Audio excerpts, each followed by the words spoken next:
Eh bien, bonsoir à toutes et à tous. Nous inaugurons cette nouvelle séance de l'IGH, toujours à la poursuite de l'homo caenis de ce cas 1, donc défini par les concepts développés par notre ami Gérard, en s'interrogeant sur la rencontre et la relation à l'autre, et donc plus largement, plus spécifiquement, la question éthique.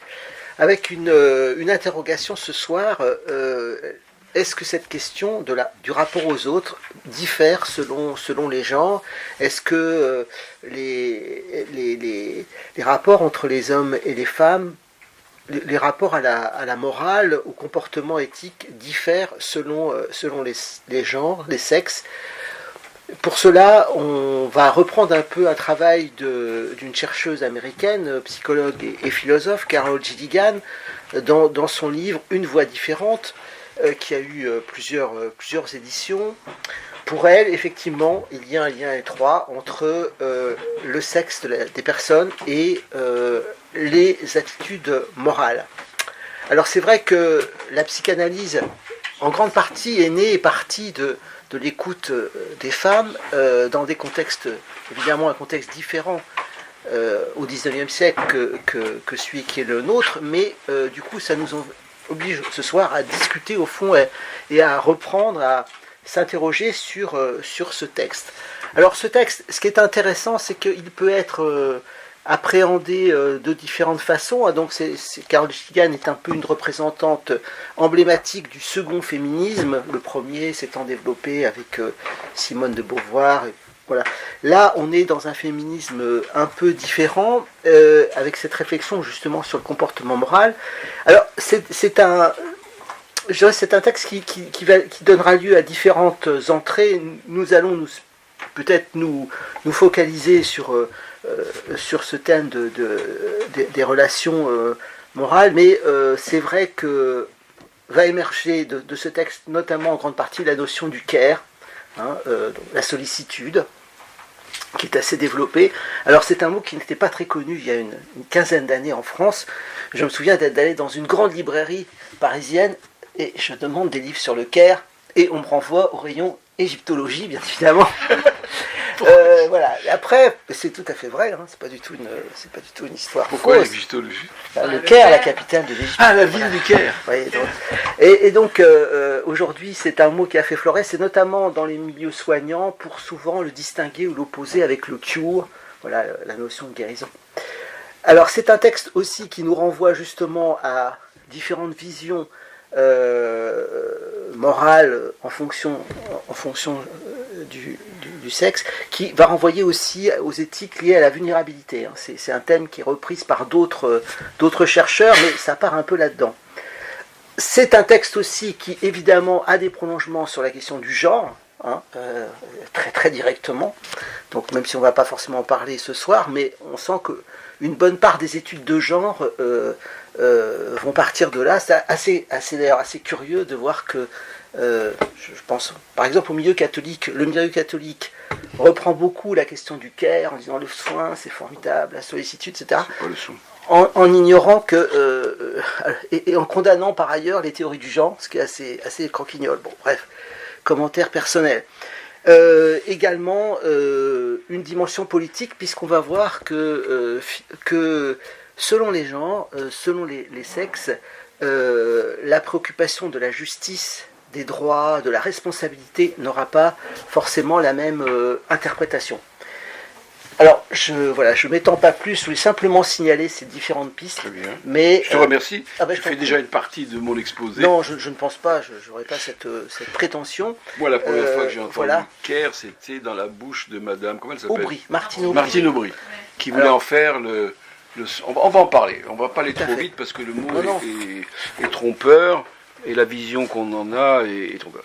Alors, si vous permettez, avant de me lancer dans cette affaire, un petit préambule. À savoir que nous avons eu des discussions, par exemple, hier soir. Alors, des gens se demandaient, ils ne comprenaient pas très bien notre ligne. Ils pensaient que,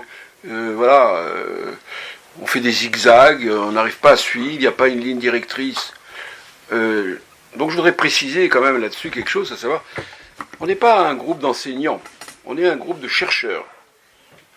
Moi, c'est la recherche qui m'intéresse. Le reste ne m'intéresse pas. Moi, depuis que je suis agronome, la seule chose que j'ai toujours fait dans la vie, c'est de la recherche.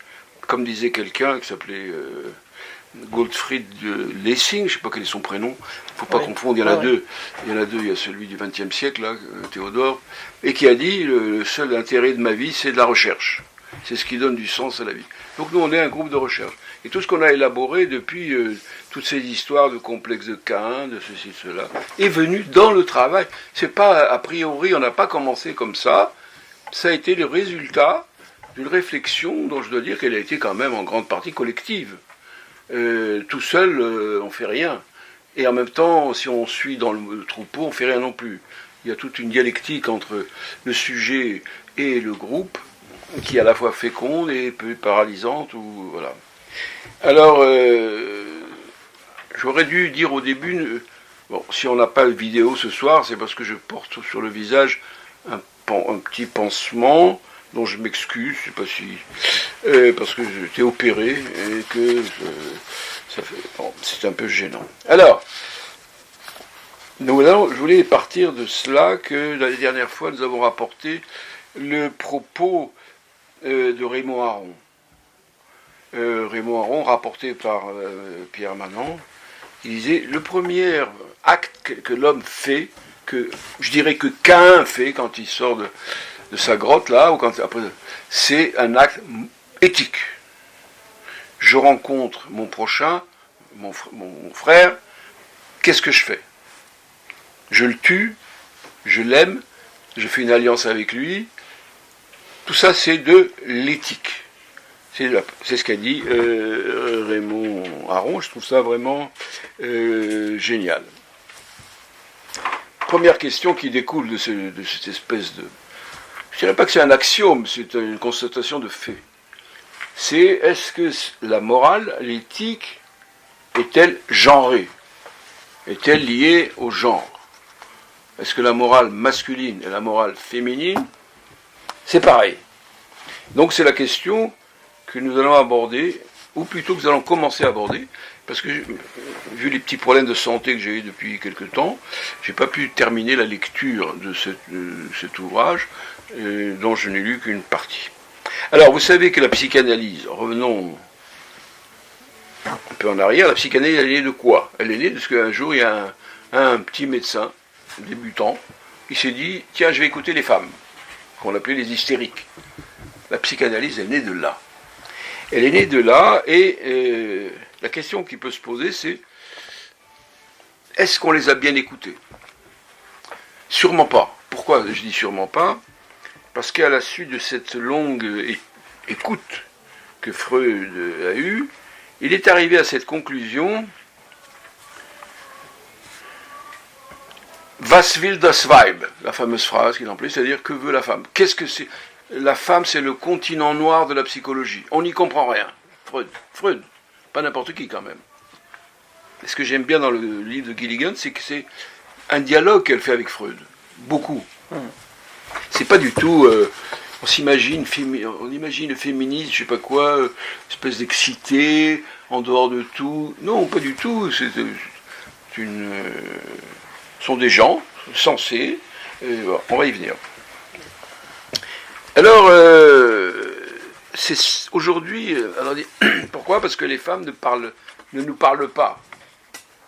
C'est une question qu'elle va aborder aussi. Aujourd'hui, elle parle. Elle parle à travers ces personnes qu'on appelle des auteurs. Moi, j'aime pas ce mot catégorisé comme féministe. Des femmes, des philosophes, des psychologues, parce qu'elle est psychologue quand même. Psychologues, psychosociologues.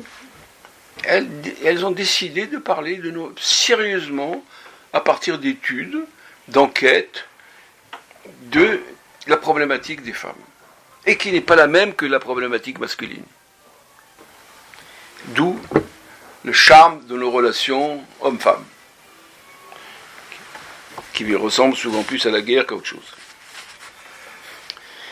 Alors,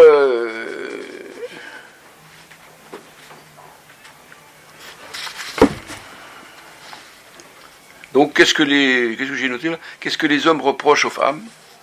et réciproquement. Et donc, on va se plonger. Qu'est-ce que les hommes reprochent aux femmes? On a des textes là-dessus, dont je voudrais vous dire un petit mot. C'est intéressant. J'ai lu 2 livres d'auteurs extrêmement misogynes. Mais c'est bien de prendre des trucs un peu caricatural à l'extrême. Il y a 2 ouvrages, j'en vois un sur la table, du grand philosophe Schopenhauer. C'est un petit livre donc sur les femmes. Je peux vous dire que c'est pas gratiné quand même. Et puis surtout, je voudrais vous dire quelques mots sur le livre de quelqu'un qui s'appelle Otto Weininger. Otto Weininger, qui a écrit un livre qui s'appelle Sexe et caractère. Alors, ce Weininger occupe une place dans la psychanalyse. D'abord parce que son livre, malgré tout, il y a des références à la psychanalyse. Il a connu Freud, il a voulu lui faire lire son livre, qu'il n'a pas connu lui-même, puisque ce livre a paru à titre posthume. Il était déjà suicidé à 23 ans. Alors, l'histoire qu'il y a eu, il y a quelqu'un, un de nos collègues, qui s'appelle Éric Porges, qui a écrit un livre là-dessus sur l'affaire Weininger. Weininger, ça a été la cause du conflit entre Freud et Fliess. Fliess a reproché à Freud d'avoir communiqué par l'intermédiaire d'un autre qui s'appelle Svoboda, mais peu importe, sa pensée qui a été plagiée par Weininger, puisque Weininger, malgré le côté très particulier de son livre, parle de la bisexualité de chacun. Nous sommes tous bisexuels. Et ça, c'est l'idée de Fliess. Donc Fliess a dit à Freud, tu lui as filé mes écrits, donc il m'a plagié, etc. Bon, grosse crise de paranoïa, qui s'est même terminée au tribunal. Donc, donc c'est pour ça qu'il y a une petite place de ce Weininger dans l'histoire de la psychanalyse. Donc je voulais vous dire un petit mot. Alors, quand même dire quelque chose de ce livre étonnant que j'ai lu. Il n'est pas très long, qui comporte 3 chapitres, pas plus. Bon. Le premier chapitre, c'est consacré aux femmes. Ce qu'il dit des femmes, il paraît que les féministes, quand elles lisent ça, elles font une crise d'épilepsie. Elles ont tort, parce que il a l'avantage, Weininger, d'avoir été le premier, d'une façon très spéciale, très particulière, très tout ce que vous voulez, mais quand même il a dit, il y a un genre, il faut faire une étude de genre. Enfin, on peut dire que Weininger est le premier homme qui a fait l'étude de genre. Et alors il parle des femmes comme étant, elles sont pure matière, elles sont bas d'esprit. Ça peut plaire aux misogynes. Elles attendent de l'homme qu'il lui donne sa forme. La forme vient de l'homme. Et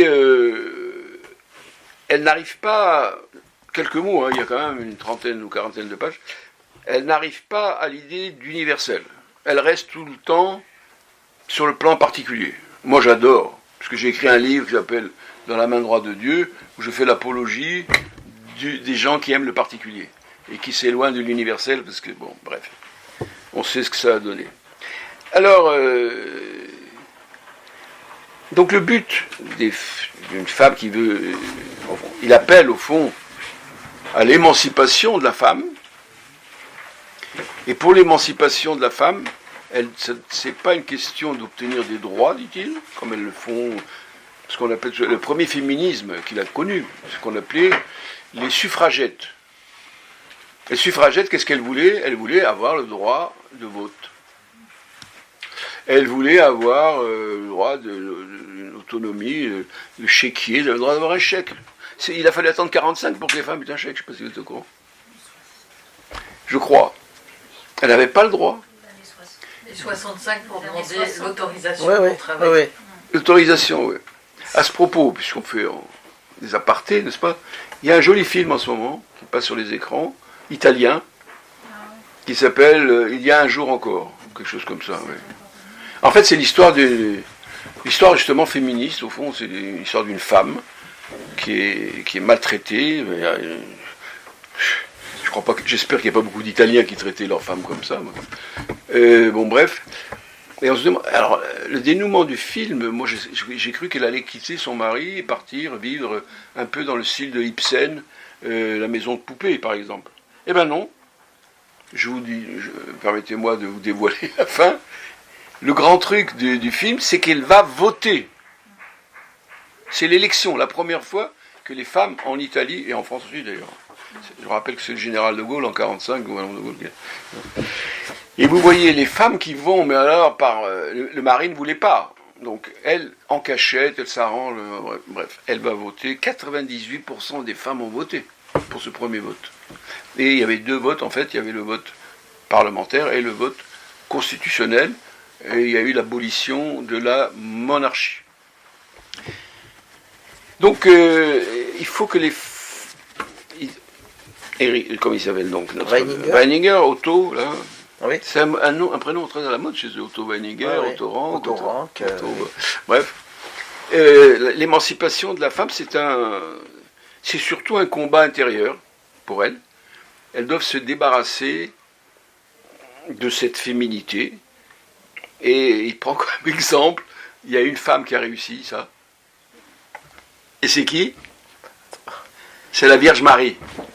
Il fait l'apologie de la Vierge Marie, c'est elle qui a réussi à se débarrasser de ce défaut, de ce tare, si on peut dire féminine.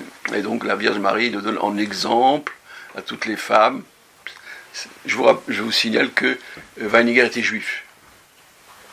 Deuxième chapitre, c'est sur les juifs, justement. Alors là, si les femmes en prennent pour leur grade, les juifs, ils en prennent pour 2 fois leur grade. Pourquoi les juifs sont des gens exécrables ? Parce qu'ils sont féminins. Il y a dans la pensée juive quelque chose de féminin dont il faut se débarrasser. Au fond, l'idéal de Weininger, c'est qu'il faut tuer en soi le féminin et le juif. Et il y en a un qui a réussi à faire ça, c'est Jésus. Jésus a réussi à tuer en lui sa judéité. C'est du Weininger, hein, c'est pas... Ces deux formulations ont justifié que Adolf Hitler a dit il y a eu un seul juif honnête, c'est Weininger. Et malheureusement, il s'est suicidé. Avant de se suicider, il s'est quand même converti au catholicisme. Ça ne l'a pas guéri de puisqu'il s'est suicidé à l'âge de 23 ans, déjà équipé d'un doctorat, etc., etc.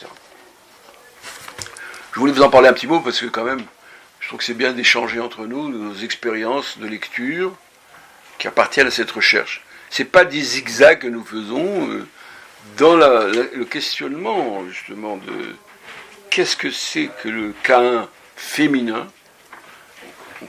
On a comme ça, c'est là-dessus que nous sommes. Et alors voilà, je vais arriver à cette dame, ce qui est marrant, elle s'appelle Carole. Et elle va être celle qui va promouvoir la notion de care. C'est la force du signifiant, n'est-ce pas ? Mais bon, comment je suis arrivé à cette dame que je ne connaissais pas ? Il y a 3 mois, je ne connaissais pas. C'est l'affaire de Gaza. Bizarrement, elle a été interviewée dans l'excellent journal qui s'appelle Haaretz. On lui a demandé qu'est-ce qu'elle, avec ses théories, elle pense de ça. Et ce qu'elle disait m'a touché. Je me suis dit, au moins quelqu'un de sensé. Et du coup, je me suis intéressé, je me suis renseigné, et je suis tombé sur, avec l'aide un peu de Sophie, qui m'a donné des références, sur ce livre de Carole Gilligan. Et je me réjouis de cette rencontre. Et d'ailleurs, je me réjouis de la rencontre que je fais en ce moment avec le féminisme. Il y a plusieurs grands auteurs féministes. J'arrive pas à retenir son nom. Madame, comment elle s'appelle ? Américaine ? Oui, ils sont en général américaines. John Tronto. Ouais. John Tronto, par exemple, aussi, que je ne connais pas, mais qui est peut-être... aussi une penseuse du Caire, hein, Ouais. John Tronto. Oui, elle est un peu l'élève, parce que madame... Ouais, Bah, tout à fait. au-delà de ça, elle va C'est aussi ça. avec la nature, Exactement, l'environnement. ouais, tout à fait. Parce que cette Carole Gilligan est une juive, hein, quand même. Elle reste aux humains. L'autre, Elle a 88 ans. Donc elle commence à marier, 3 enfants. Elle a été professeure à Yale en psychosociologie. Nous avons aussi une autre star qui est très mal vue en France aujourd'hui, mais bon, je ne partage pas cette mauvaise appréciation, qui s'appelle Judith Butler. Ce qui est marrant, c'est qu'elles sont toutes juives. Et il y a Cynthia Fleury aussi. En France. Oui. Pas tout à fait sur les mêmes. Bref, il y a une immense pensée là, féministe. C'est quand même intéressant c'est vrai. par rapport aux gens. Oui. Il y a donc tout un champ là comme ça. Il faut attendre un âge canonique pour découvrir qu'il y a là quelque chose qui vaut la peine. Et je souhaiterais qu'on explore un peu ce champ de ces femmes qui prennent la parole avec un bagage impressionnant. Ce qui est marrant d'ailleurs, par exemple, prenons le cas de Judith Butler. Judith Butler se réclame de la French Studies. Elle serait l'élève de Foucault, de Lévi-Strauss, de Lacan, enfin, tous ces gens qu'en France on ne veut plus. On a maintenant on a des très grands penseurs, comme vous le savez, on a Luc Ferry, on a Bernard-Henri Lévy, on a tout ça. Mais la French Studies, c'est-à-dire des gens comme Foucault, comme Lévi-Strauss, comme Lacan, comme Roland Barthes et quelques autres, en France on les regarde un peu avec mépris aujourd'hui, nos intellos médiatisés. Eh bien aux États-Unis, c'est pas le cas. Il y a des gens. Donc Judith Butler, j'ai écouté un débat qu'elle a eu avec un philosophe que j'appréciais beaucoup autrefois, non pas qui était l'élève d'Althusser, qui s'appelait Balibar. Et il y a un dialogue entre les deux, entre Balibar. C'est des gens de carrure. Et nourris, je sais pas, des excités qui agitent des slogans. C'est des gens qui développent des arguments, etc. Donc, pour ce soir, ce sera plutôt Gilligan.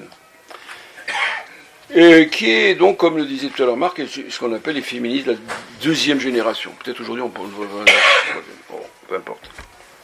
Comme on l'a dit, la première génération, c'est la génération des suffragettes. Qui voulaient des droits, égalité de certains droits. C'est quand même un peu scandaleux, je trouve qu'il ait fallu attendre autant de temps pour qu'elle l'ait. Bon. Et Gilligan, c'est pas ça son problème. Son problème, c'est d'essayer de comprendre quel est le statut de la femme, comment ça fonctionne ce dialogue homme-femme. Quand même, c'est vachement intéressant, je trouve. Enfin, je sais pas, vous verrez quand vous lirez, ou si vous lisez ce livre, ou vous parcourez. C'est quelqu'un qui veut un dialogue entre les genres. C'est pas la guerre. C'est pas une dame qui appelle à la guerre. C'est une femme qui appelle au dialogue. C'est une femme qui dit, nous avons un seul monde, comment on va le gérer ensemble, pour que ça aille un peu moins mal. C'est ça le problème, c'est ça l'enjeu de la réflexion de cette extraordinaire personne, je trouve, qui nous présente. Alors, son but, c'est donc une meilleure gestion de la société. Et en partant, donc, de cette subjectivité féminine, dont il faudra bien se rendre compte qu'elle est différente de la subjectivité masculine. Vous savez nous avons perdu un immense esprit récemment, qui s'appelait Daniel Kahneman. Vous avez entendu parler de lui, je pense. Kahneman, j'aime beaucoup parce que c'est un. Vous connaissez Daniel Kahneman? Vous avez entendu parler? Non. Bon. Daniel Kahneman a eu le prix Nobel d'économie, alors qu'il n'a jamais fait d'économie. C'était un psychologue et qui a introduit la notion de biais dans la connaissance. Il a fait plusieurs ouvrages, ça lui a valu le prix. Kahneman a été très lié à mon cher Leibowitz. Et j'ai eu un jour l'occasion, je n'ai pas traduit, mais j'ai lu un texte de Kahneman sur Leibowitz.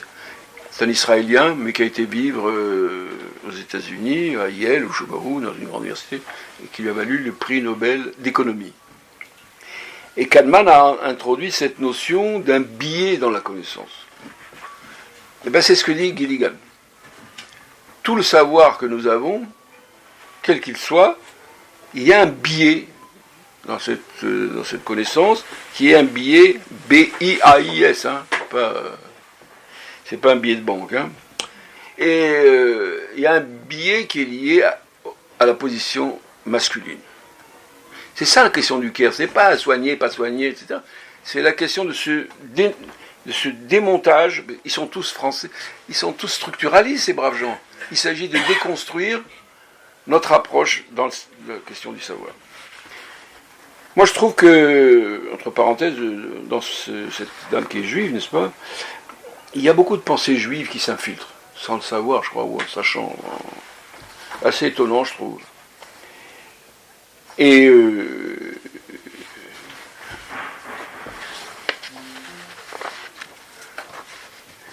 donc, son travail me paraît déborder très largement la question du féminisme. C'est pour ça que j'ai dit tout à l'heure le mot féminisme. Ce qui m'intéresse, c'est qu'elle apporte une connaissance nouvelle, aussi bien sur les hommes que sur les femmes. Sur la façon dont nos petits cerveaux, nos subjectivités fonctionnent. Ce n'est pas une démarche qu'on pourrait qualifier de tabula rasa.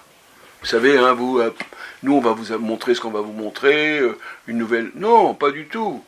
C'est un dialogue critique, parfois pas, dans un dialogue avec la psychanalyse, beaucoup. Un dialogue critique, mais pas seulement, par moments avec un appui, soulignant le génie de Freud. Hein. On a vu que pour Butler, combien elle admirait Foucault. Alors, une chose étonnante, elle dit, cette différence fondamentale dans le rapport au monde des hommes et des femmes, à quoi est-il lié? Il est lié à leur Oedipe. Oui, on est dans la psychanalyse. Dans l'Oedipe masculin, le garçon, pour se former sa personnalité, il faut qu'il se détache, il faut qu'il rompe avec sa mère, quelque part. Par contre, la femme, elle,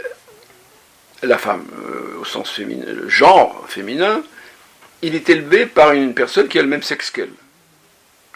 Bon, il peut y avoir des tas de conflits, certes, mais il n'y a pas cette nécessité de la rupture. Au contraire, il y a une espèce de prolongation. D'ailleurs, Freud le dit, ça. Il dit, par exemple, que l'Oedipe féminin, ça ne se termine pas. Ça continue comme ça, à bas bruit, ou pas à bas bruit. Alors que le garçon, castration, rupture, il n'y a qu'à voir l'attitude des garçons avec leur maman. Viens, mes chéris, que je t'embrasse. Ah, maman, on n'aime pas les bisous, les machins, parce que le garçon, il a besoin de rupture. C'est pas la peine de le critiquer ou de l'approuver. C'est comme ça. Son histoire, oui, la question qu'elle pose si bien, c'est la question du développement. Comment on se développe, hommes et femmes, on ne se développe pas de la même façon pour constituer notre identité. Pour les femmes, il n'y a pas cet impératif de la rupture, il y a l'impératif de la relation. Il faut que la relation continue.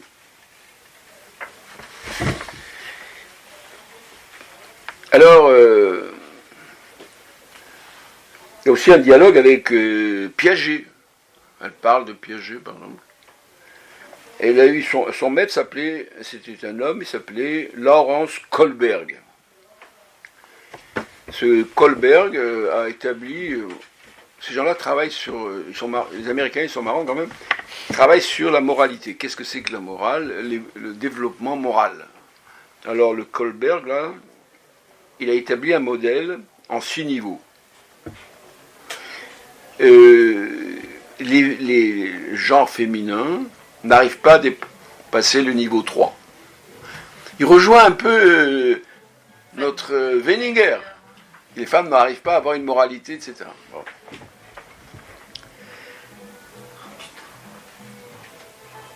Donc, ce qu'elle dit, c'est qu'il y a un biais dans la connaissance, dans toutes les études psychologiques et éthiques.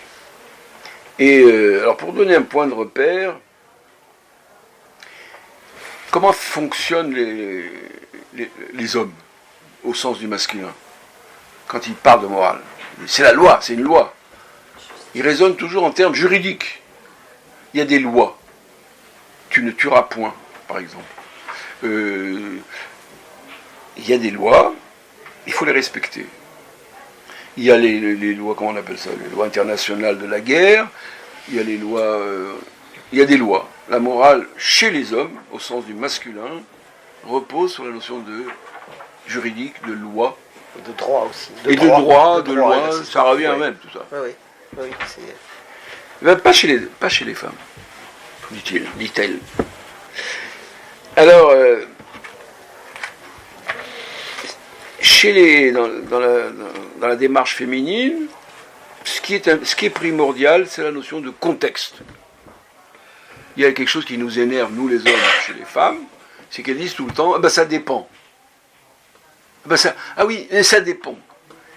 C'est justement, elle dit, c'est caractéristique du féminin.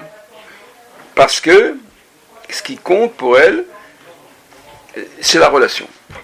Il faut voir le contexte.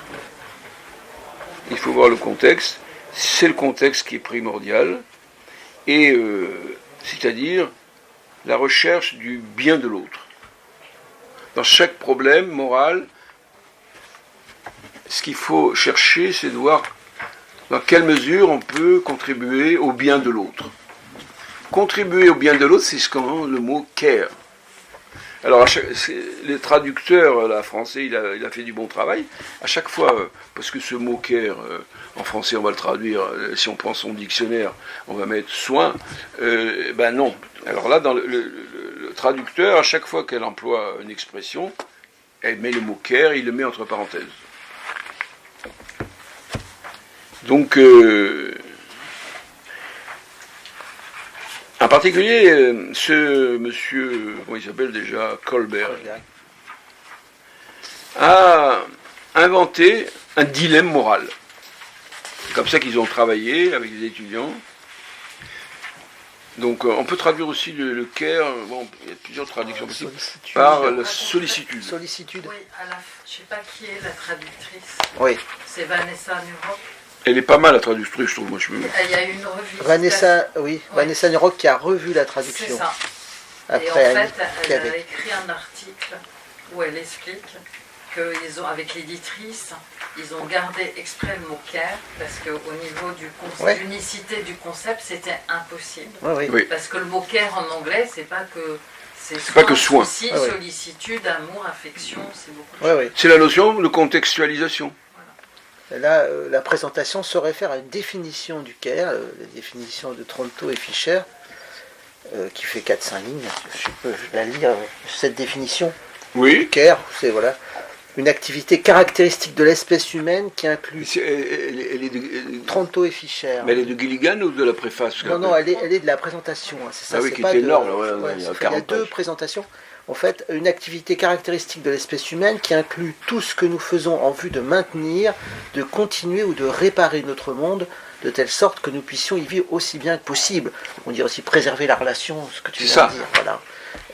Et c'est ça, je trouve qu'il y a un côté un peu judaïco-kabbaliste, ce qu'on peut appeler le tikkun olam. Le but de l'homme, c'est de réparer le monde. Donc, oui.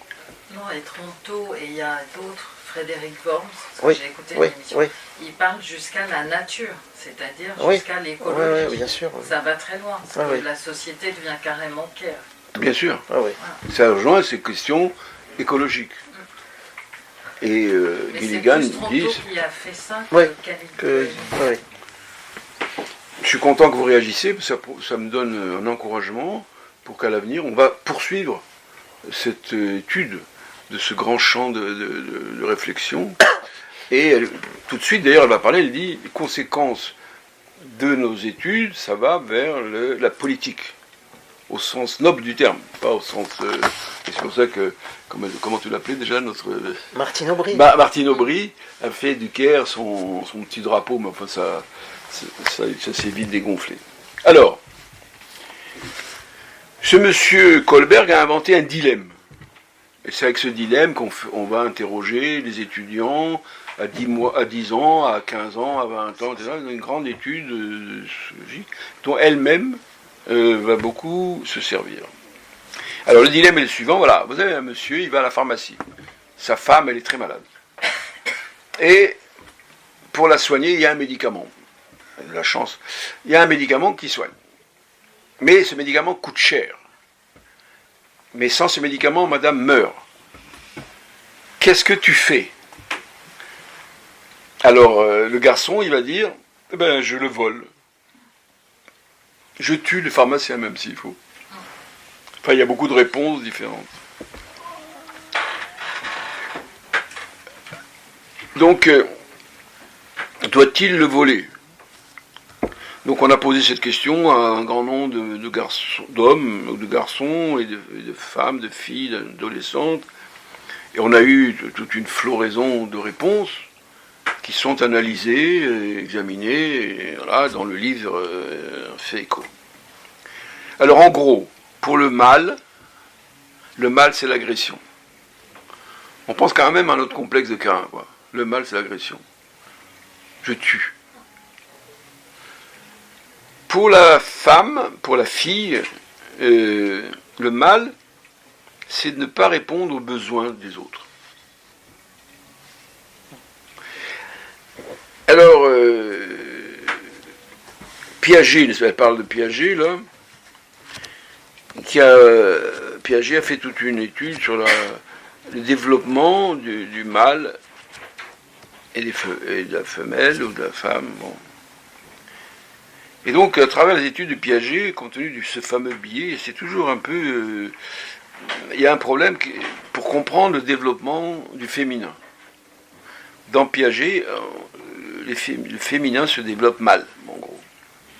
Alors, comment elle a travaillé, elle et ses élèves, et ses collègues, à partir des planches de TAT. Pour ceux qui ont fait de la psycho, ils savent qu'il y a le TAT. Vous savez ce que c'est, la TAT? Si vous ne savez pas. Donc, c'est des planches. Parce qu'il y a deux grands tests en psychologie. Il y a le Rorschach, tout le monde connaît, pas pourquoi plus que... Et vous avez le TAT. Le TAT, c'est des planches où on voit des scénettes. Par exemple, on voit deux hommes sur un banc, où on voit un violon et un garçon à côté, etc. Et on demande à la personne qui est testée, qu'est-ce que vous voyez dans cette planche? Fabriquez une histoire avec cette planche. Et donc ils ont beaucoup travaillé avec ce TAT. Alors les garçons, qu'est-ce qu'ils ont vu dans ces deux personnes qui sont sur un banc par exemple? Ils ont vu un grand danger. Ce sont des gens qui sont pris au piège. Ils sont emprisonnés dans une relation. La grande angoisse du masculin, c'est d'être emprisonné dans la relation. C'est d'observation courante. Excusez-moi, cliniquement, moi je peux témoigner. Parce que, elle a déduit tout cela, ce que je vous disais tout à l'heure, c'est que le masculin, il se construit dans la séparation.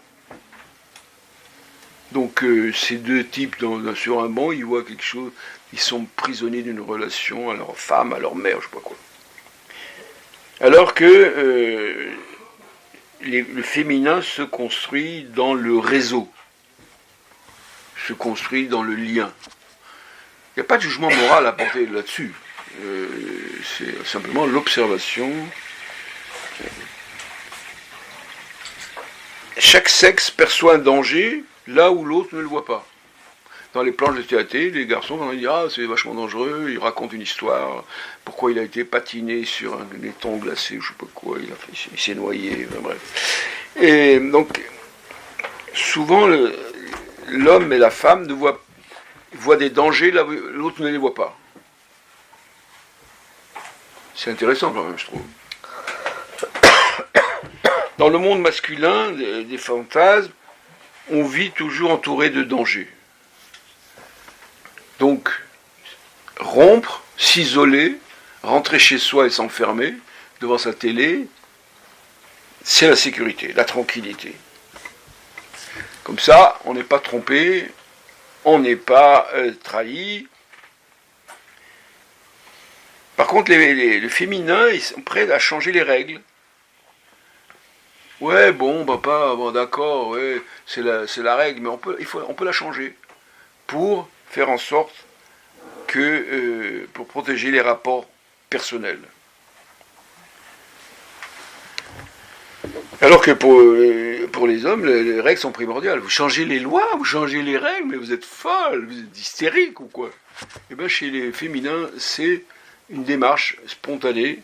S'il faut, pour maintenir les relations, on change les règles. On peut les remplacer. Dans le monde masculin, la violence, elle est endémique. Et on est entouré par la violence. À chaque instant, la violence peut surgir. On est dans un monde de Caïn, il n'y a pas de problème là. C'est un monde qui souffre d'un manque de... J'aime pas le mot, mais c'est le mot qu'elle emploie. Un manque de communication. Alors, notre chère Carole, je m'amuse avec son nom Carole parce que Carole Kerr. C'est un jeu de mots comme ça. Bon. À un moment donné, il y a une longue analyse, un long paragraphe, un commentaire qu'elle fait. C'est pour ça que je trouve ça vraiment bien. Le livre de Freud qui s'appelle Malaise dans la civilisation. Elle prend ce livre et elle analyse un certain... Vous savez que vous avez peut-être oublié, je ne sais pas, je vous rappelle quand même, que ce livre part d'un dialogue que Freud a eu avec son ami Romain Rolland. Romain Rolland qui lui a envoyé une lettre pour son anniversaire, etc. etc. Et Romain Rolland lui parle, il a un sentiment, il est envahi par un sentiment océanique d'appartenance à un tout. Et Freud dit, moi non, sentiment océanique, c'est pas mon truc. Pour Freud, le sentiment le plus fondamental, c'est la séparation, et pas la connexion. C'est la séparation qui assure l'autonomie, le contrôle des sources et des objets de plaisir. Ce qui permet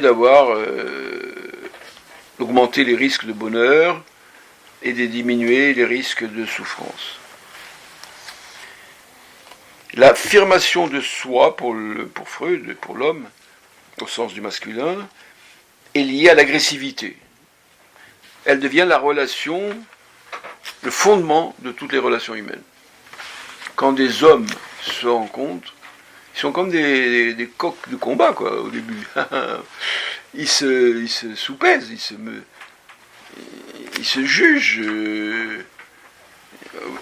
Il y a quelque chose de l'ordre de l'agressivité qui est latente dans tous les rouages sociaux, dans tous les rapports masculins. C'est ce qu'elle dit. Et je pense qu'elle n'a pas tort. Cette espèce, on dirait que c'est pour ça que ça s'inscrit bien dans notre travail. Le complexe de Caïn féminin n'est pas le même que chez les hommes. Chez les hommes, il est brut. L'autre, c'est toujours un ennemi potentiel. Aujourd'hui, c'est mon ami, mais demain, c'est pas mon ami. Déjà, aujourd'hui, ça peut être... On est en compétition, sur un poste, sur je sais pas quoi, moi. Bon. Eh bien, le Caïn des femmes n'est pas comme ça. Alors, le rapport avec autrui est assuré par des... Ah oui, qu'est-ce qui fait que ce fameux... Freud n'emploie pas ce terme, mais moi je me permets de l'employer. Qu'est-ce qui fait qu'on peut vivre avec ce Caïn? Qu'est-ce qui lubrifie la relation des hommes entre eux? Il y a quelqu'un? Bonsoir.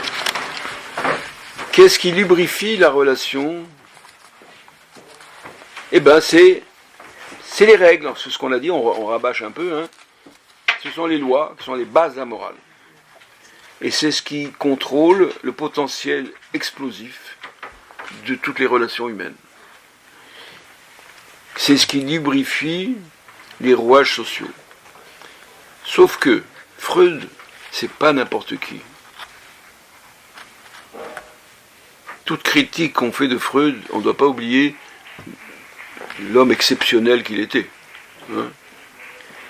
Parce qu'à un moment donné, je ne me souvenais plus, moi il faudrait que je relise ce malaise dans la civilisation. Il dit, par opposition à mon schéma, n'est-ce pas, celui que je viens de vous décrire, de l'hostilité de tout le monde avec tout le monde, etc., il y a quand même une exception à ce schéma.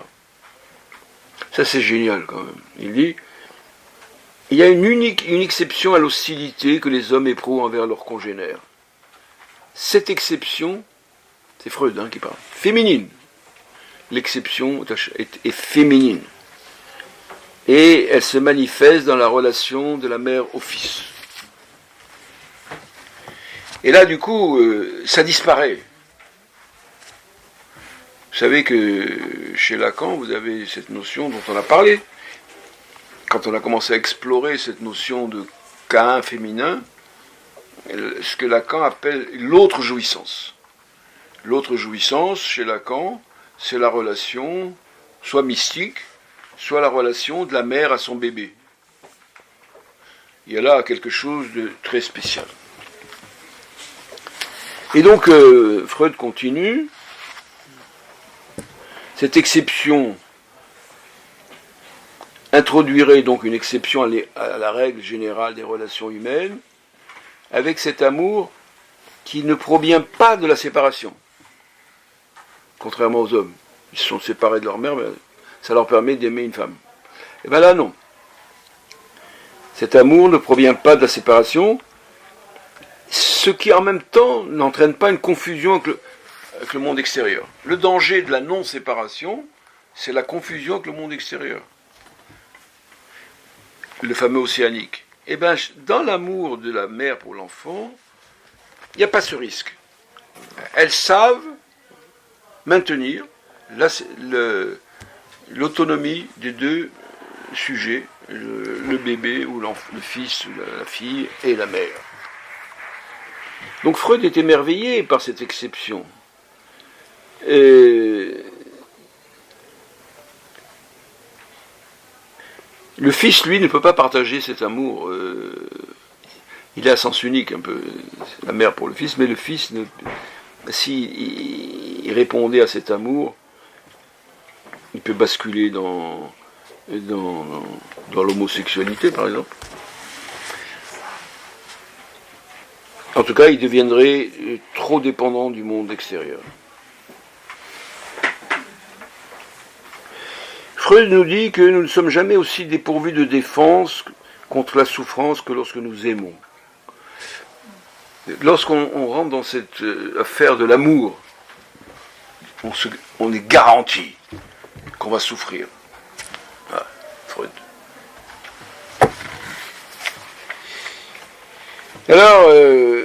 Alors Gilligan, qui n'est pas n'importe qui, comme on commence à le voir, il fait observer à notre cher Freud, il serait intéressant, cher maître, de vous poser la question. Vous dites que l'homme refuse d'entrer dans cette dialectique de l'amour parce qu'il risque de souffrir. Pourquoi vous ne vous posez pas la question, pourquoi la mère prend le risque de souffrir en aimant son enfant? Pourquoi elle prend ce risque de l'amour? Et alors elle interprète cela en disant qu'il y a une expérience différente de la connexion. D'ailleurs, dans toute l'œuvre de Freud, c'est quand même un aspect que je m'avais quand même un peu... Les femmes sont toujours l'exception dans toutes les règles qu'il définit, quoi. C'est l'expérience de l'amour non fondée sur la séparation et l'agression, mais dans un rapport indissoluble avec autrui. Alors, Freud s'est interrogé quand même. Notre fondateur, on peut être fier de lui quand même, il s'est interrogé sur le moyen de se débarrasser de ce frein, du plus grand frein de la civilisation. C'est quoi le frein de la civilisation? C'est précisément cette hostilité de tous contre tous. Et que l'on voit actuellement dans cette horrible guerre qui se déroule à Gaza. comme si on pouvait se débarrasser de ce frein qui bousille. Et non seulement, alors il dit ceci, Freud, non seulement à tous le cortège des parades qu'on a édifiées pour se défendre contre cette agressivité qui cause plus de malheur que l'agression elle-même. C'est-à-dire les fameux mécanismes de défense que l'on construit pour éviter le danger sont pires, causent des dégâts pires que le danger lui-même. Par exemple, si vis pacem parabellum, vous armez le pays de tous les côtés. Voilà. Alors, malgré ce court passage, pas si court mais quand même, Freud a rêvé à un moment donné, ce serait tellement bien qu'on s'inspire de cette expérience féminine pour faire avancer la civilisation.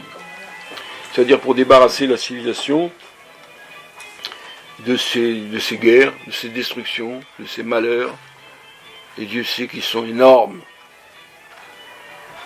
Il commence à entrevoir une solution sur le terme la pulsion altruiste. C'est chez Freud. Un désir d'union.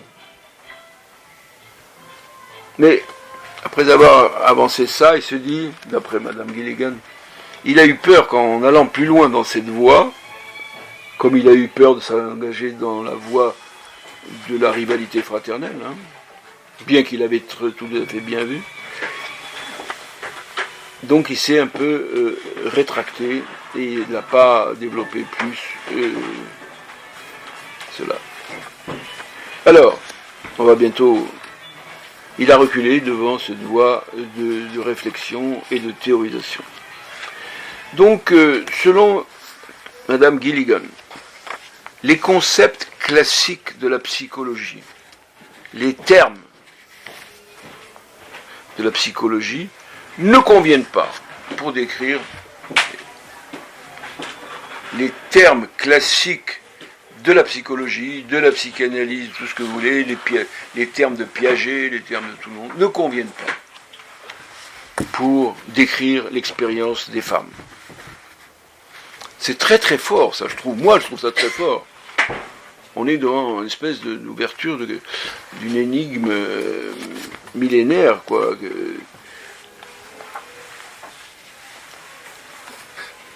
L'expérience des femmes consiste dans une capacité qu'elles ont à établir et à maintenir des relations d'amitié et de solidarité. La conception du monde féminine, dit-elle, c'est que la vie est comme un tissu. C'est joli cette image du tissu. C'est un tissu, qu'on dirait en hébreu, un maseret, un tissage, et non une succession de relations. C'est toujours, elles sont très structuralistes, elles prennent les choses sous forme de tissu. Les relations changent, bien sûr.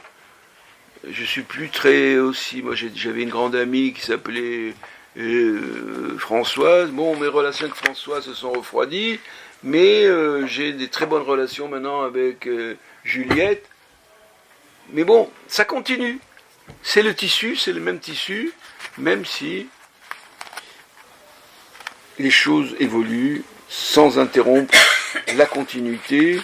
Apparemment, la grande angoisse des femmes, c'est la rupture, c'est d'être relations qui se brisent, etc.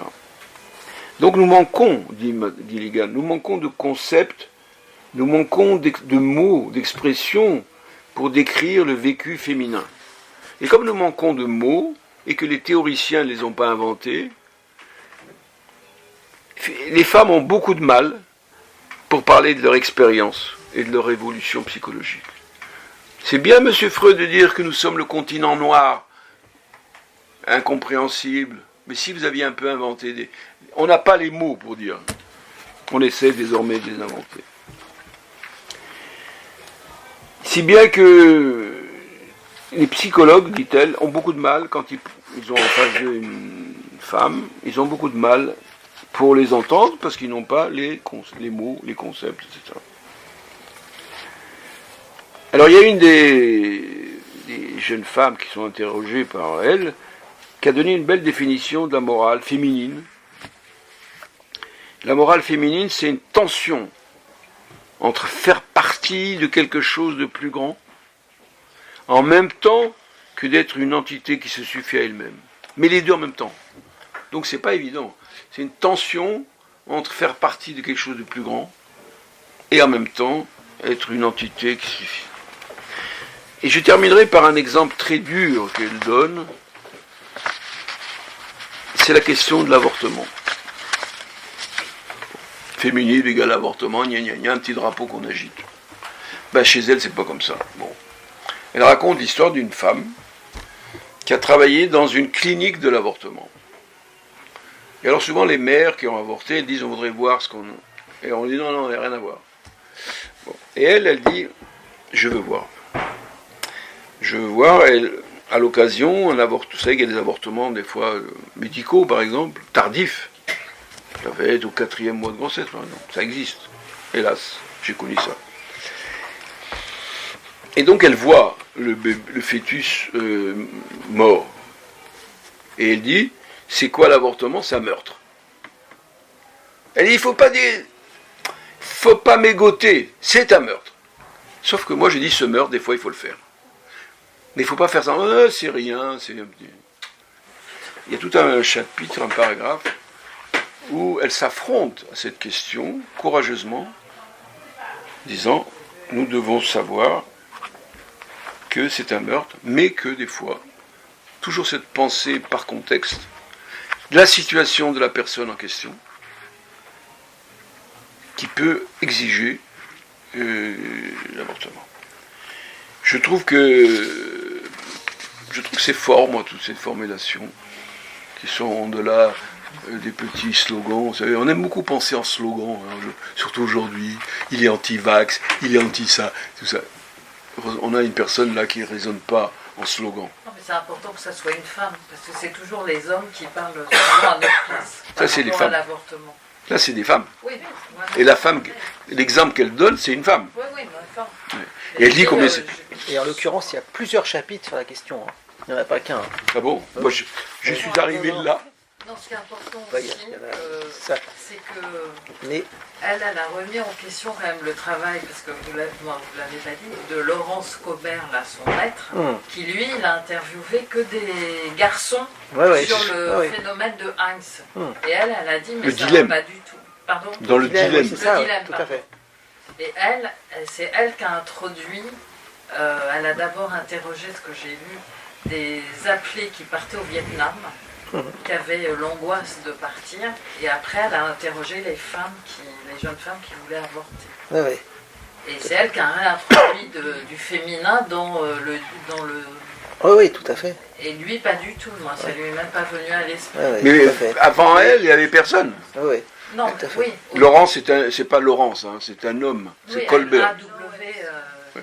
C'est un homme, c'était son professeur. Voilà. Mais même Piaget aussi, quand il interroge les gens, c'est toujours des hommes. Ouais. Il voit tout par là. Et elle démontre. C'est pour ça que ça vaut la peine vraiment de lire ce livre. Ce qui est intéressant, c'est que à la fois elle démontre, et en même temps, elle montre bien comment, de fait, Freud a perçu des choses. Oui. Voilà, qu'il y a déjà des perceptions, que ça colle pas dans ses théories, donc il est un peu gêné avec. Mais il en fait état. Mais il n'empêche que il dit déjà des choses sur le rapport des femmes à la justice, qu'effectivement qui n'est pas de même nature que celui des hommes. Alors ça c'est intéressant. Alors ce que je trouve intéressant aussi, c'est j'ai relu ce livre que j'avais lu il y a longtemps, et je l'avais lu à propos de la question du Caire. On avait travaillé avec des amis sur le Caire, et là, c'est parfois un petit peu répétitif, mais oui, c'est un peu répétitif. J'ai trouvé que c'était quand même un peu lourd, un peu relou des fois. Mais ce qui est intéressant, c'est qu'il y a aussi des références littéraires, à Virginia Woolf, à Ibsen. George Eliot, Ibsen, Eliot, Bergman, Les Fraises Sauvages, oui, etc. Les Fraises Sauvages, oui. Et là, ça éclaire quand même des choses qui sont là aussi montrant comment les écrivains aperçoivent des choses. Ce qu'elle dit, Ibsen, c'est quand même intéressant ce qu'elle dit sur Ibsen. Ouais. Et puis George Eliot aussi, des choses comme ça. Je sais pas, voilà, par exemple, ce qu'elle dit à propos, en parlant de Virginia Woolf, qui reproche, la déférence et la confusion que Virginia Woolf reproche aux femmes proviennent des valeurs qu'elle perçoit comme leur force. Ça, c'est intéressant. La déférence des femmes prend sa source non seulement dans leur subordination sociale, mais également dans la substance de leurs préoccupations morales. La sensibilité aux besoins des autres et le sentiment d'être responsable de leur bien-être, la responsabilité est très importante. Oui, et c'est ça le care. Et le sentiment d'être responsable de leur bien-être pousse les femmes à tenir compte des voix autres que les leurs et à inclure dans leur jugement des points de vue différents. La faiblesse morale des femmes, qui se manifeste par une apparente diffusion et confusion du jugement, est donc inséparable de leur force morale, de leur souci prioritaire des rapports avec autrui et de leur responsabilité. La répugnance à juger peut elle-même être une indication de leur souci, care, à l'égard du bien-être des autres qui inspire la psychologie du développement humain et qui est responsable de l'aspect de sa nature considéré généralement comme problématique. Ça, c'est intéressant. Je trouve il y a beaucoup de choses intéressantes. Il y a beaucoup de choses intéressantes. Il y a cette idée de la souffrance féminine en ce sens que rompre avec la pensée dominante qui est imposée aux femmes et aux hommes aussi, mais c'est une grande douleur de rompre. Par exemple, c'est l'histoire de la maison de poupée. Elle dit comment elle s'appelait, Nora, Nora, quand elle veut rompre son mode de vie, la première solution qui lui apparaît, c'est le suicide. Tellement elle est dans la souffrance. Alors quand même, notre ami Gérard a résisté à la tentation de vous lire quelques lignes de Schopenhauer. Non mais quand même, ça vaut le coup. Alors, ce qui est intéressant, c'est que quelque part, c'est misogyne, mais quelque part, c'est vrai. Ça dit des choses qui bien finalement, dans leur complexité, rejoignent un peu. Voilà, je vous dis quelques passages pour la bonne bouche. Quand il dit, il y a les femmes qui utilisent l'argent de leur mari, elles dépensent, elles épousent un homme riche pour utiliser l'argent. Ça, chacun de nous connaît des cas comme ça. Oui, sauf que ce qui est très intéressant un peu plus tard dans le temps, c'est Cynthia Fleury. Oui. Elle va dire que le care c'est naturel, c'est très féminin, donc c'est gratuit. Sauf qu'à un moment donné, le care va devenir... on va payer les femmes pour leur travail. Mais c'est pas tellement la pensée de Gilligan. Non, mais elle a été remise aussi en cause par Tronto. Oui. Je vous lis quelques passages quand même. Oui. Le seul aspect de la femme révèle qu'elle n'est destinée ni aux grands travaux de l'intelligence, ni aux grands travaux matériels. Il ne reste plus grand-chose. Elle paie sa dette à la vie, non par l'action, mais par la souffrance, les douleurs de l'enfantement, les soins inquiets de l'enfance. Elle doit obéir à l'homme, être une compagne patiente qui le rassène. Elle n'est faite ni pour les grands efforts, ni pour les peines ou les plaisirs excessifs. Sa vie peut s'écouler plus silencieuse, plus insignifiante et plus douce que celle de l'homme, sans qu'elle soit par nature ni meilleure ni pire. Ce qui rend les femmes particulièrement aptes à soigner, à élever notre première enfance, c'est qu'elles restent elles-mêmes puériles, futiles et bornées. Elles demeurent toute leur vie de grands enfants, une sorte d'intermédiaire entre l'enfant et l'homme. Que l'on observe une jeune fille folâtrant tout le long du jour avec un enfant, dansant et chantant avec lui, et qu'on imagine ce qu'un homme avec la meilleure volonté du monde pourrait faire à sa place. Je pourrais continuer. Mais en même temps, il y a des remarques subtiles, c'est pas très long en plus. Mais Tronto, je trouve qu'elle va beaucoup plus loin que Gilligan. Non, c'est Arthur Schopenhauer. La Tronto. Non. Ah oui, absolument pas, c'est pas Tronto. Elle remet en cause associer la excuse-moi, féminine des femmes, oui. Dans le care, elle veut le faire passer au niveau politique. Oui. Mais elle aussi. Et c'est moins. Oui. Mais Gilligan aussi, mais moi, c'est... Non, mais c'est elle qui a ouvert la voie. Après, les gens ils viennent et tout ça. Mais je dis que le travail de Tronto a l'air vraiment hyper intéressant aussi. Certainement, moi je le connais pas. Donc on va et la Vanessa, celle qui a traduit, Vanessa Nurock, elle a écrit un bouquin, un collectif au PUF sur Carol Gilligan, qui est a priori hyper intéressant. Bon, j'ai pas lu.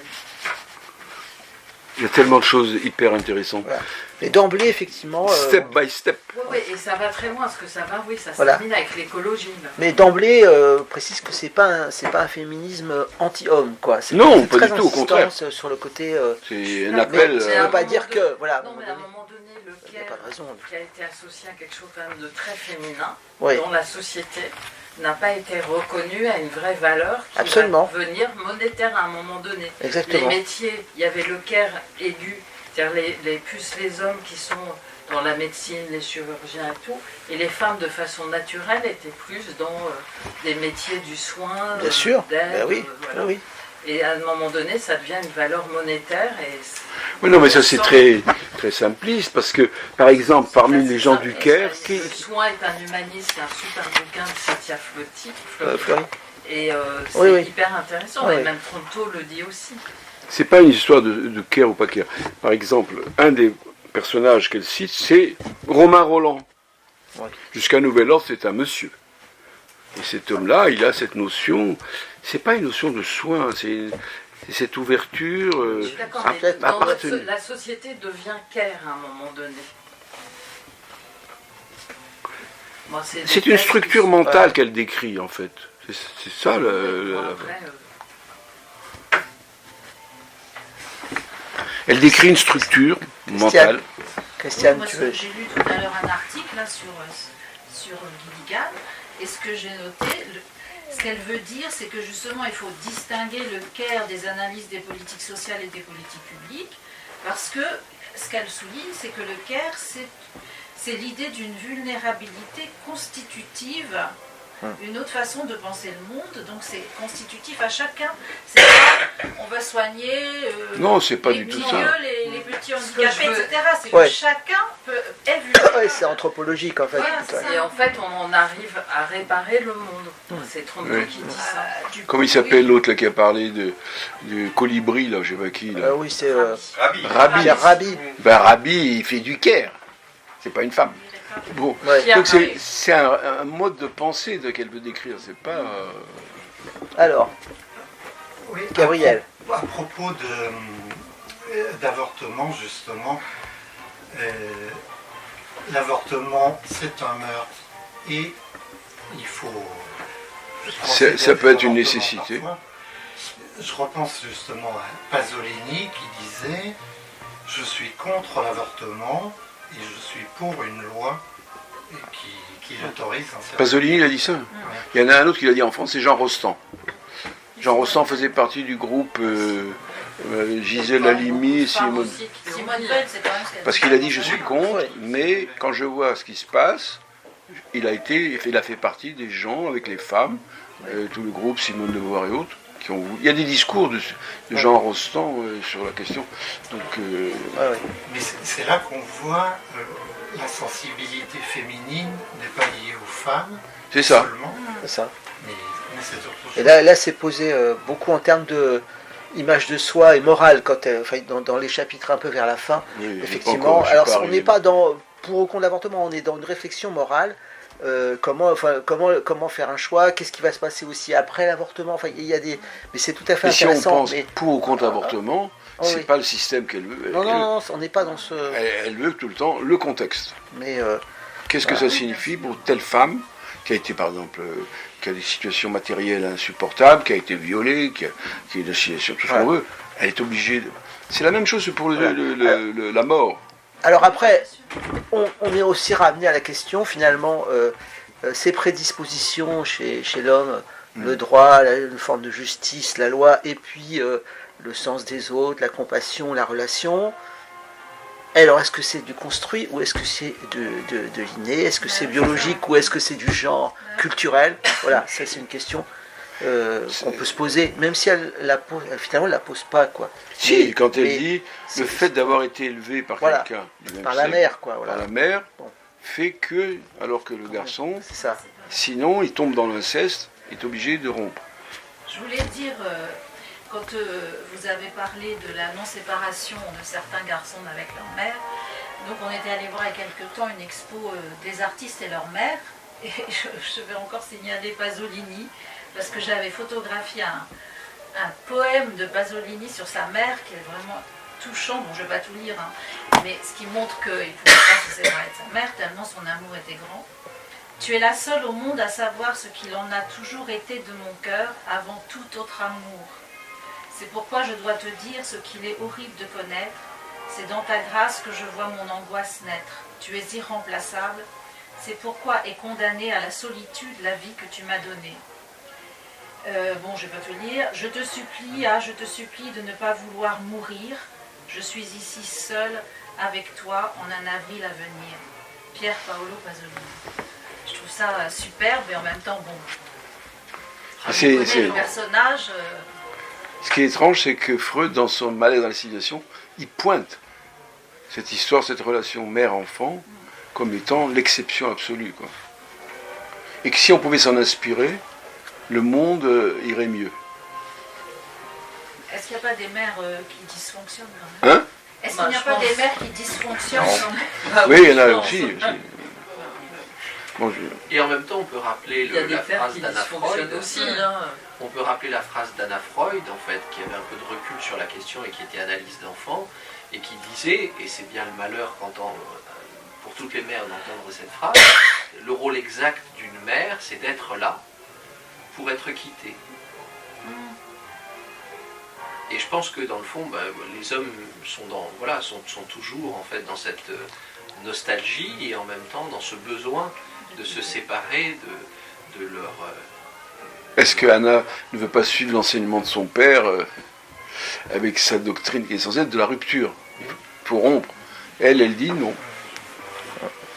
Il y a dans l'amour maternel quelque chose qui fait qu'il n'y a pas de rupture, tout en laissant à chacun des agents leur personnalité.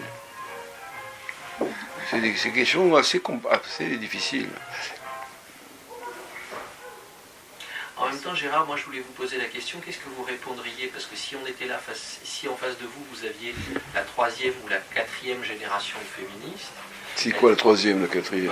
C'est-à-dire, des personnes comme Manon Garcia, comme tout ce courant en fait qui aujourd'hui a entre 30 et 40 ans, et qui reproche beaucoup les approches genrées, d'une part, faire une distinction, les hommes fonctionnent comme ça, les femmes fonctionnent comme ça, doublée d'une approche essentialiste. C'est-à-dire, voilà, un homme, ça fonctionne plutôt comme ça, une femme plutôt comme ça, alors que aujourd'hui, dans la théorie du genre, finalement, votre sexualité, c'est ce que vous décidez d'être. Moi, je les connais pas, ces gens-là, j'ai pas lu, moi. Si vous m'aviez parlé des Gilligan il y a 4 mois, j'aurais dit... moi, j'arrive quand même à un point où je n'arrive plus à juger tant que j'ai pas lu. Il faut voir exactement le contexte. Prends un exemple, tous les coups qu'on a portés à Judith Butler. Moi, j'ai lu ce qu'elle a dit. Et c'est pas du tout ce qu'on raconte. Je serais très curieux de lire son livre d'ailleurs sur « Je suis juive et passionniste ». Comment elle gère ça, elle. Elle a écrit un livre là-dessus, il y a longtemps. C'est pas dans le livre. Enfin, quand même, j'appuie quand même la remarque de David. Il y a quand même aujourd'hui mais je les connais pas, tu les as lus, toi? Non, mais forcément, à lire des choses où on dit... La preuve, c'est qu'on veut faciliter le choix des jeunes, etc. Enfin, c'est pas seulement bi, c'est carrément non-genré. Elle est genrée à fond la caisse. Ni homme ni femme. Voilà, ni homme ni femme. Ah mais ça, normalement, a priori, je dirais, c'est pas ma tasse de thé. Mais elle, c'est pas du tout ça. Non, c'est pas ta tasse de thé. Ah mais pas du tout. Mais là, voilà, il y a quand même une revendication. Ils sont de plus en plus non-genrés. Voilà. Ils vont aimer un homme, ils vont aimer une femme. C'est pour ça que ça fait du bien de lire ça. Ouais. C'est quand même pas avant Jésus-Christ, cette femme, c'est pas autant d'Alexandre le Grand. Hein. Elle est là, elle est vivante. Non, mais en fait, il y a des générations. Ça va très vite. Et qu'on n'est pas dans le même féminisme chez Manon Garcia et chez c'est clair. par exemple. Et qu'aujourd'hui, effectivement, je veux dire, un des piliers de la psychanalyse qui s'appuie sur la différence sexuelle comme le roc de la castration et le lieu qui permet de penser la différence, aujourd'hui, voilà, on est face à une génération de jeunes qui ont, disons, essentiellement aux États-Unis, hein, parce que moi je vois ça dans mes cours, les jeunes entre 18 et 24 ans, ils sont pas du tout... C'est intéressant, hein. Entre 18 et 24 ans, chez moi à la fac, il y en a très peu qui sont au courant de ces théories. Alors oui, en France, ça ne prend pas. Oui. Aux États-Unis, c'est le cœur de métier en fait de l'université. C'est-à-dire l'idée qu'on définit soi-même sa sexualité. On a la sexualité que l'on décide d'avoir. Et l'on est la sexualité qu'on décide d'avoir. Merci à tous. Merci.